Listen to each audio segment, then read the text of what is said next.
اعوذ باللہ من الشیطان الرجیم، بسم اللہ الرحمن الرحیم، اللہم صلی علی محمد و آل محمد وعجل فرجہم۔ پیارے بچوں، سامعین و ناظرین، امام علی مقام کربلا کے میدان میں پہنچ چکے ہیں۔ وہ نوجوان جو آس پاس کی بستی کی تلاش میں گئے تھے لوٹ آئے۔ ان کے ساتھ قبیلہ بنی اسد بھی تھا۔ انہوں نے بتایا کہ وہ بچتے بچاتے لوٹے ہیں۔ ہر چار طرف سے فوجیں امڑ رہی ہیں۔ بستی والے سہمے ہوئے ہیں، اپنے خاندان کو لے کر پہاڑوں میں چھپنے بھاگ رہے ہیں۔ شام سے سب سے خوفناک دستہ بس پہنچنا ہی چاہتا ہے۔ شکر اللہ کا، حسین ابن علی نے سن کر کہا۔ 2000 سپاہی جنوب کی طرف سے بڑھ رہے ہیں۔ ان کے پیچھے 3000 کا دستہ منزل مارتا چلا آ رہا ہے۔ امام علی مقام نے جھوم کر کہا، سبحان اللہ۔ 6000 قادسیہ سے بڑھ رہے ہیں اور ہرکر کا دستہ بھی گھوم کر یہیں پہنچنے والا ہے۔ جزاک اللہ۔ گستاخی معاف۔ یا حسین ابن علی، آپ جانتے ہیں یہ فوجیں کیوں جمع ہو رہی ہیں؟ اچھی طرح جانتا ہوں۔ یہ سب میرے خلاف صف بندی ہو رہی ہے۔ اتنی بڑی تعداد میں؟ ہاں، یہ تو میری عزت افزائی ہے۔ میرا قتل کوئی کھیل نہیں ہے۔ پوری قوم میری ایک آواز پر اٹھ سکتی ہے۔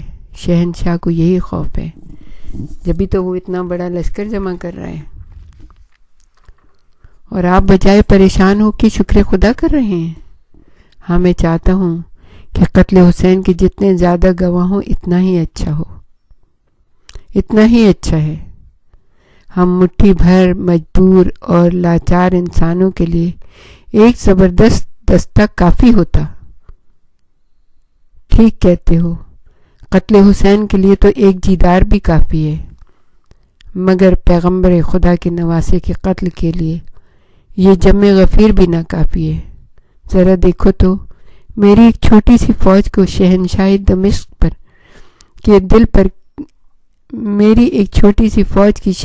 دمشق کے دل پر کیسی ہیبت چھائی ہوئی ہے۔ کونے کونے سے لشکر ٹوٹے پڑتے ہیں اور پھر بھی اطمینان نہیں ہے۔ دشمن کی کمی پر تو سبھی دعائیں مانگتے ہیں، مگر اس کی زیادتی پر مسرت کا اظہار صرف آپ ہی فرما سکتے ہیں۔ عبداللہ بولے، یہ جو میرے خلاف آ رہے ہیں یہ میرے دشمن نہیں ہیں۔ امام علی مقام نے فرمایا، پھر کون ہے؟ کوئی بھی نہیں، انجان ہے۔ انہیں یہ بھی پتہ نہیں کہ کس کے خلاف فوج کشی کر رہے ہیں۔ سپہ سالاروں کو بھی پتہ نہ ہوگا کہ ان کا نشانہ میں ہوں۔ عام سپاہی تو بالکل کٹ پتلی ہوتا ہے، جس طرف ہانکا جائے ادھر ہک جاتا ہے۔ ایسا بے وقوف سپاہی ڈرنے کی چیز بھی نہیں ہے۔ اس کا تو وجود ہی قابل رحم ہے۔ یاد کرو رسول اللہ کی مختصر سی فوج، وہ کیوں کامیاب ہوئی؟ اس لیے کہ ان کے سپاہی باشعور تھے، اپنے اصولوں پر یقین رکھتے تھے، اس لیے وہ ظفریاب ہوئے۔ ہم بھی کیا ظفریاب ہوں گے؟ اگر مجھے اپنی فتح کا یقین نہ ہوتا تو ان فوجوں کی آمد پر خوف ہی سے ختم ہو جاتا۔ امام علی مقام نے ارشاد فرمایا۔ لوگ یہ سن کر بجائے مطمئن ہونے کے عجیب چکر میں پڑ گئے۔ سوائے قریبی عزیزوں کے کوئی فتح کے اصلی معنی نہ سمجھ سکا۔ فتح کیا ہے؟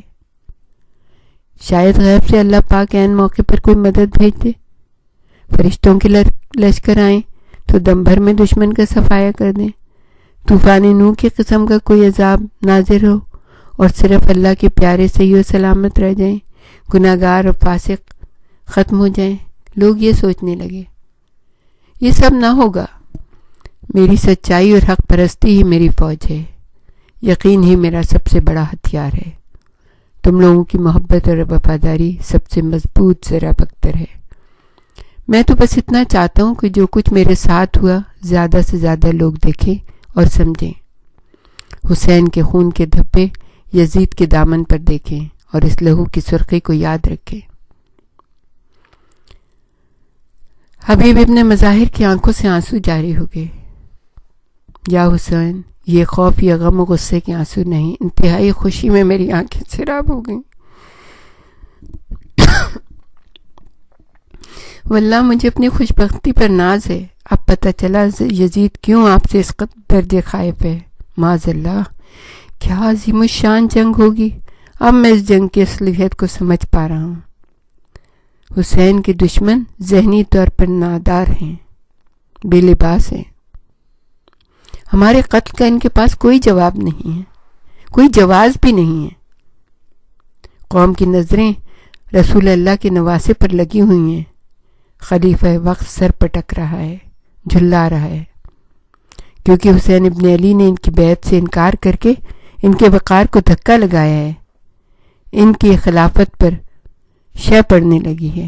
لوگ آج منہ سے کہنے کی جرت نہیں رکھتے، مگر وہ بالکل مفلوج بھی نہیں ہوئے، پراگندہ ہو رہے ہیں، لیکن آج نہیں تو کل وہ اپنے خیالات سمیٹ سکتے ہیں۔ آج یہ کہنے کی جرت نہ رکھتے ہوں کہ حسین حق پر ہیں، لیکن کل وہ کیا سوچ رہے ہوں گے، اس پر یزید کو بھروسہ نہیں۔ وہ ہمارے تخیل کی پرواز کو روکنا چاہتا ہے، ہمارے ذہنوں کو مقید رکھنا چاہتا ہے۔ ہم اس کے لیے تیار نہیں ہیں، اور یہ بات یزید کے حق میں بھی نہیں ہے۔ امام علی مقام نے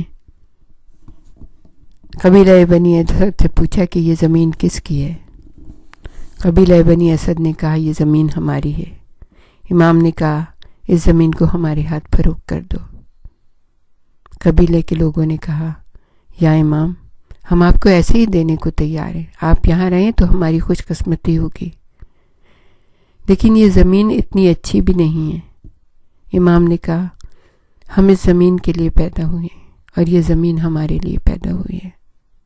60,000 درہم دے کر امام علی مقام نے قبیلہ بنی اسد سے وہ زمین خرید لی۔ عجیب بات ہوئی، حوالہ لکھا جانے لگا۔ امام نے لکھنے کے بعد، پیسے دینے کے بعد وہ زمین انہی کو ہبہ کر دی، قبیلہ بنی اسد کو، کچھ شرائط کے ساتھ۔ ان میں سے ایک شرط یہ تھی کہ جب فوج یزید ہمارے اپنے کشتوں کو دفن کر کے ہمیں اسی طرح زمین پر، خاک کربلا پر زخمی حالت میں یا شہید کر کے ہمیں چھوڑ کے چلے جائیں، تو تم یہ کرنا کہ ہماری لاشوں کو دفن کر دینا اور اس پر نشان لگا دینا۔ پھر امام نے ایک عجیب بات کی۔ امام نے جو خواتین جو منہ چھپائے سے سسک کر رو رہی تھیں، امام نے ان کی طرف رخ کیا اور کہا کہ دیکھو، اگر تمہارے مرد فوج یزید کے ڈر سے ہماری لاشوں کو دفن کرنے کے لیے نہ آئیں تو تم پانی بھرنے کے بہانے آ جانا اور ہماری لاشوں پہ کو ڈھک دینا مٹی سے۔ پھر امام نے بچوں کی طرف رخ کیا۔ چھوٹے چھوٹے بچے ماؤں کی گودوں میں حیرت سے امام کے نورانی چہرے کو دیکھ رہے تھے۔ امام کو بچے بہت پیارے لگتے تھے۔ امام نے بچوں سے مخاطب ہو کے کہا، اے بچوں، اگر تمہارے ماں باپ فوج یزید کے ڈر سے ہمیں دفن نہ کریں تو تم کھیلتے ہوئے آ جانا اس طرف اور ایک ایک مٹی خاک اٹھا کے ہمارے جسموں پہ ڈال دینا۔ اس کے بعد امام نے قبیلہ بنی اسد کو رخصت کیا اور یہ بھی کہا کہ دیکھو، جو ہمارے زائر آئے نا، ان کو ہمارا نشان قبر بتا دیں، اور ایک اور وصیت تھی کہ جب ہمارے زائر آئیں تو ان کے کھانے پینے کا خیال رکھنا۔ میرا سلام میرے مولا کی کہ ہزاروں سال گزرنے کے بعد بھی آج بھی آپ کے زائروں کی اتنی پذیرائی ہوتی ہے۔ اس کے بعد امام علی مقام نے جس وقت ان کو رخصت کیا، شاعر نے ایک شعر کہا، ہول پڑ گیا حسین وطن کو نہ جائیں گے، لو مول لی زمین یہی بستی بسائیں گے۔ ایک قرآن برپا تھا، بنی اسد کا قبیلہ ایسے جا رہا تھا جیسے حسین کی میت لے کے جا رہا ہے۔ زینب بنت علی نے سنا کہ قبیلہ بنی اسد سے حسین نے کچھ زمین خرید لی ہے تو بہت خوش ہوئی. اب تک تو طبیعت اکھڑی ہوئی تھی، اب دل جم گیا. یہ بیابان بھی وطن لگنے لگا. یہ خیمے ڈیروں میں کب تک پڑے رہیں گے؟ مکان بننے کا کوئی طریقہ ہونا چاہیے. سجاد کے لیے کتب خانے سے ملحق مکان بن جائے گا. میرے علی اکبر کو بھی ایک قطعہ دے دیجیے گا. پانی کی قلت نہیں ہے، میں ابھی سے باغ کی بنیاد ڈالوں گی. مکان تو بنتا ہی رہے گا، پہلے باغ ہی لگ جائے. یہ فوجی آگے بڑھیں تو قطعہ خالی ہو جائے، ہم فوراً بنیادیں ڈال دیں گے. پتھر اور لکڑی کی بھی کمی نہیں. وطن سے میں کھجوریں لائی ہوں، ان کی گٹھلیاں بو دوں گی. وطن کا لطف آ جائے گا. مگر بھیا دیکھے، علی اکبر کے لیے جو قطعہ تجویز کریں وہ نہر کے رخ پر ہو. میں چاہتی ہوں خیر سے علی اکبر کی دلہن بھی آتا.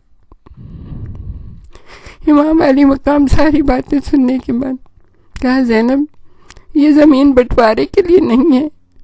جسے جتنی زمین کی ضرورت ہوگی اتنی مل جائے گی. کون جانے کیا ہونے والا ہے. ویسے تو دنیا میں بس 2 گز زمین ہی کافی ہوتی ہے. زینب بنت علی کا دل دھک سے ہو گیا. علی اکبر کو پھلنا پھولنا نصیب کرے اللہ، ان کے دشمنوں کو 2 گز نصیب ہو. مگر حسین کو فکر مند دیکھ کر خاموش ہو گئی. بچوں نے تو تھوڑی دیر نہر کے چھن جانے کا غم کیا، پھر سب بھول بھال خیموں کے ادھر ادھر اچھلنے کودنے میں مگن ہو گئے. ان کے دم سے جنگل میں بہار آ گئی تھی. بچوں کی مسرت بھری کلکاریاں سن کر حسین کے ڈوبتے دل کو سہارا مل گیا. لوگوں نے کتنا کہا تھا آقا بچوں اور عورتوں کو سفر میں نہ لے جائیے. امام سوچنے لگے مگر ان بچوں کے بغیر تو دنیا سونی رہتی. وہی تو ان کا سہارا تھے. انہیں بچوں کی جانوں کو کوئی خطرہ نہیں ہوگا. انہیں مجھ سے پرخاش ہو سکتی ہے. بچے تو معصوم ہوتے ہیں. اسلام نے عورتوں اور بچوں کو بڑی وقت دی ہے. ان پر آنچ نہ آنے پائے گی. ادھر یہ سیدھا سادہ گھریلو ماحول، ادھر نہر کی ناکہ بندی کے بعد بھی لشکر پر لشکر چلے آ رہے ہیں. کوسوں دور سے پھیلے لہرا رہے ہیں. جہاں تک نظر جاتی تھی سپاہ پھیلے ہوئے. رات بھر آمد جاری رہی. صبح ہوتے ہوتے میدان دشمن کی فوج سے کھچا کھچ بھر گیا. حسین ابن علی کی آمد کی خوشی میں جو نہر فخر و غرور سے چڑھ آئی تھی کچھ مردہ سی ہو کر اترنے لگی. موجوں سسکیاں بھر بھر کے دم توڑ دیا. بگولے مست بھوتوں کی طرح رقص کرنے لگے. حسین کی فوج کی کیا دہشت تھی کہ اتنی بڑی فوج کا دم سوکھا جا رہا تھا اور کمک طلب کی جا رہی تھی. شام سے ابن سعد بھی اپنی تازہ فوج لے کر آن پہنچا. اس کے جلوم میں رومی اور شامی پیلتن تھے جن کے دلوں میں نہ موت کا خوف تھا، نہ موت کا ڈر، نہ خوف خدا. کمینہ سی صورتیں، پرشکن پیشانیاں، روسیا اور بدبخت نیزے اٹھائے تلواریں سوتے امٹے چلے آ رہے تھے. ان کے ساتھ رؤسائی شام تھے، زرین لباس زیب تن کیے، عربی نسل کے تن و من گھوڑوں پر سوار. ان کے ساتھ غلاموں اور خادموں کے جھمگٹ تھے. لونڈیوں اور باندیوں سے بھرے محمل تھے. تبلے جنگ کی گرج سے میدان کربلا کانپ رہا تھا. ڈنکے کی چوٹ آسمان کا کلیجہ چیر رہی تھی. ابن سعد جو ہی گھوڑے سے اترا، نوکر چاکر چھپر لے کر آگے بڑھے. انہوں نے پہلے تو فوج پر ایک نگاہ غلط انداز ڈالی، پھر پوچھا، نہر پر تو اپنا قبضہ ہے نا؟ جی ہاں، ہمارے آنے سے پہلے حسین ابن علی کا قافلہ یہاں پہنچ گیا تھا. خیمے نصب کر لیے تھے، ہم نے بڑی مشکل سے پیچھے ہٹایا. عباس تو شیر کی طرح بپھر گئے، مرنے مارنے پر تیار ہو گئے. خلی نے کہا، پھر تم نے موقع سے فائدہ کیوں نہ اٹھایا؟ قصہ ختم کر کے ہم اطمینان کی نیند سوتے. گرما گرمی سے کچھ تو امید بن گئی تھی، لیکن حسین نے سب کو سمجھا بچھا کر ٹھنڈا کر دیا اور معاملہ ختم ہو گیا. وآخر دعوانا ان الحمدللہ رب العالمین.